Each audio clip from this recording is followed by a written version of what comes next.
Under this administration, we continue to support our armed forces through capability development. Sa gitna ng mga bagong hamon na kinakaharap ng bansa, muling tiniyak ni Pangulong Ferdinand Marcos Jr. ang patuloy na capability development ng Armed Forces of the Philippines. Ito ang ipinahayag ng Commander-in-Chief sa 77th Air Force Anniversary sa Basa Air Base sa Florida Blanca, Pampanga kanina. Ayon kay Pangulong Marcos, hindi titigil ang pamahalaan sa pagbili ng dagdag na air asset at ang pagpapalakas ng communication systems ng Air Force. Consistent efforts are being done, such as acquiring additional air assets, enhancing cyber warfare communication systems, and pursuing base development programs. We have likewise acquired additional aircraft as well as advanced radar systems, which have transformed our operational readiness and has enhanced our operational reach. Ayon sa Commander-in-Chief, malaking tulong ang dagdag assets na ito upang mas epektibong magampanan ng hukbong himpapawid ng Pilipinas ang kanilang tungkulin sa bayan. Indeed, these assets contribute to an agile Air Force capable of protecting our nation, our people, and our resources, and dedicated to ensure that we are ready to face challenges with advanced precision, speed, and force.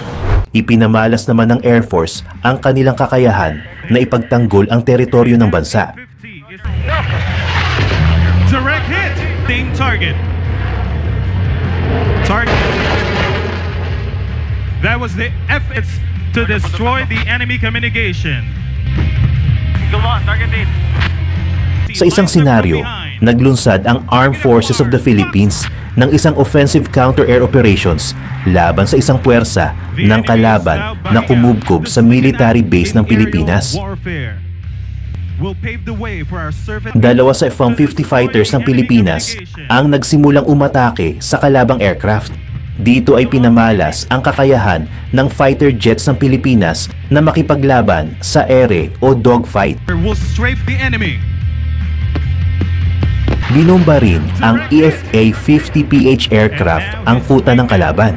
Nagrapel naman mula sa SAS-70 Black Hawk helicopter ang tropa ng Pilipinas upang tuluyang bawiin ang teritoryo ng bansa mula sa mga mananakop.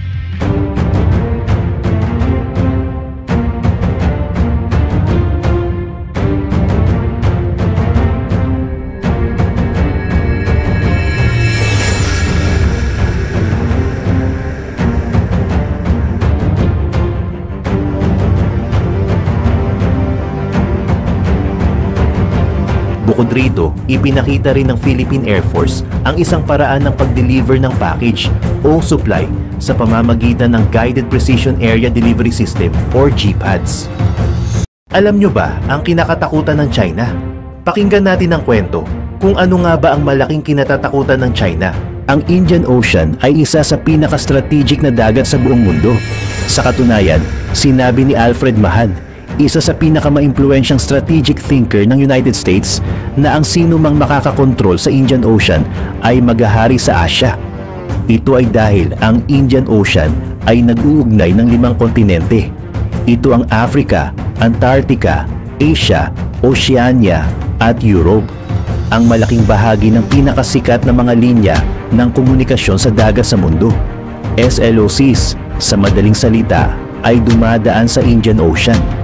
Ang mga SLOCs na ito ay hindi lamang nagpapadali sa paggalaw ng mga pandigmaang barko mula sa isang teatro patungo sa isa pa, ngunit nagbibigay daan din sa pag-navigate ng mga komersyal na barko na nagdadala ng mga gamit na ginagamit natin araw-araw at ang mga pinagkukunan ng enerhiya na nagpapatakbo sa kanila. Sa katunayan, malamang na ang video na ito ay ipinapalabas sa pamamagitan ng isang underwater internet cable na nakalatag sa ilalim ng isa sa mga SLOTs na ito. Ang India ay may estratehikong posisyon sa rehiyon ng Indian Ocean o IOR. Dahil ito ay nakaposisyon sa pagitan ng mga pangunahing bottleneck nito. Sa kanluran, ang mga Straits of Hormuz at Bab el-Mandeb ay mahalaga para sa kalakalan ng mga produkto ng langis at kalakal. Sa timog, sa pagitan ng mga arkipelago ng Lakshadweep at Maldives, ay matatagpuan ang tinatawag na 8-degree channel na naglilingkod bilang isang bottleneck para sa mga slocks na nag-uugnay ng Europe, Africa, Middle East at Asia. Sa wakas, sa silangan, sa pamamagitan ng arkipelago ng Andaman at Nicobar, ang India ay nagkokontrol sa Western Gateway, papasok sa Malacca Strait, ang pangunahing punto ng koneksyon sa pagitan ng Indian at Pacific Oceans. Ito ay particular na mahalaga sa posibleng kumprontasyon sa pagitan ng US at China. Sa kaganapan ng unlikely invasion of Taiwan, ang Malacca Strait ay magiging isa sa mga unang regions na makakakita ng pagtaas ng tensyon. Sa maraming paraan, ang foreign policy ng India ay naipapakita sa pamamagitan ng mga isla ng Andaman at Nicobar na nakarelay sa ugat ng kanyang dilema sa Malacca. Dapat bang sumali ang India sa tunggalian sa pagitan ng China at Estados Unidos? At kung oo, sa anong panig dapat ito tumayo? Tulad ng makikita natin sa video, ang strategic location ng India sa IOR kasama ang kanyang kontrol sa Malacca Strait ay nagbibigay sa kanya ng potensyal na hubugin ng geopolitical landscape ng kanilang rehiyon. Kung sa ibabaw, lumalabas na sinusubukan ng New Delhi na panatilihin ang neutral na posisyon sa pagitan ng dalawang contenders sumasali sa Quad laban sa China, habang sumusuporta sa mga claim ng Mauritius ng Diego Garcia laban sa US. Sa katotohanan, gayunpaman, ang India ay medyo pragmatic sa pagpapasya kung anong panig ang pipiliin. Ngunit upang maunawaan ang papel ng India, kailangan muna nating maunawaan ang kahalagahan ng mga islang ito para sa parehong China at US, lalo na sa harap ng isang posibleng komprontasyon. May tatlong pangunahing kadahilanan kung bakit ang mga islang ito ay napakahalaga para sa parehong bansa: kalakalan, supply ng produkto ng langis, at force projection. Mula Japan hanggang China, ang karamihan sa ekonomiya ng Asya ay umaasa sa kalakalan sa dagat. Tinataya ng World Bank na para sa China at Japan, ang kalakalan ay bumubuo ng 37% ng kanilang GDP, at para sa Korea, umabot ito ng hanggang 80%. Ang karamihan sa trapikong ito ay nakasalalay sa pag-navigate sa Malacca Strait. 50% ng global at 40% ng kalakalan sa dagat ng China ay dumadaan sa Malacca Strait taon-taon. Mas malaki ang pag-asa nito para sa mga import ng langis at gas na mahalaga sa produksyon ng enerhiya at sektor ng transportasyon. Tungkol sa 60% ng kabuuang konsumo ng krudo ng Beijing ay dumadaan sa Malacca o Sunda Straits. Sa parehong paraan, ang South Korea at Japan ay nag-aangkat ng malapit sa 80 at 90% ayon sa pagkakabanggit ng krudo mula sa west ng Malacca Strait. Umaasa rin ang US sa Malacca Strait.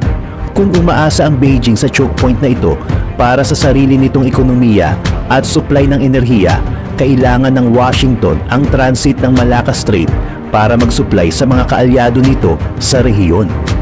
Sa nakaraang dekada, naging pinakamalaking producer ng langis at gas sa mundo ang United States salamat sa ekonomisasyon ng mga deposito ng shale. Ito ay nangangahulugan na ang mga kaalyado ng US sa rehiyon ngayon ay umaasa sa langis ng US. Ang South Korea at Taiwan ay nag-aangkat ng humigit kumulang 12 at 16% ng krudo mula sa US, habang ang Japan ay nag-aangkat ng 16.3% ng gas. Ang karamihan sa produksyon ng langis ng US ay nangyayari sa Gulf of Mexico. Ibig sabihin, ang mga tanker ay kumukuha ng Indo-Atlantic route, umaasa sa daanan sa Malacca Strait. Ang proteksyon ng kalakalan at mga linya ng supply ng langis ay napakahalaga para sa parehong China at Estados Unidos. Dahil dito, parehong pinahahalagahan ng mga bansa ang kakayahang magpakita ng puwersa sa rehiyon ng Indian Ocean, ang EOR. Sa kaso ng isang tunggalian, ang interes ng China ay protektahan ang mga linya ng supply nito, habang tinatanggihan ang mga iyon ng mga kaalyado ng US tulad ng Taiwan at Japan, at baligtad para sa Amerika. Para dito, ang pagpapanatili ng isang matatag na presensya malapit sa strategic choke points na siyang pinakamahusay na mga punto ng pagtanggi sa access ay isang matalinong estratehiya para sa parehong bansa. Sa isang banda, ang Washington ay may pinakamalawak na network ng mga base sa ibang bansa sa mundo. Sa rehiyon ng Indian Ocean lamang, may mga base ito na malapit sa halos lahat ng critical na bottlenecks. Ang home port ng 5th Fleet sa Bahrain, malapit sa Hormuz Strait.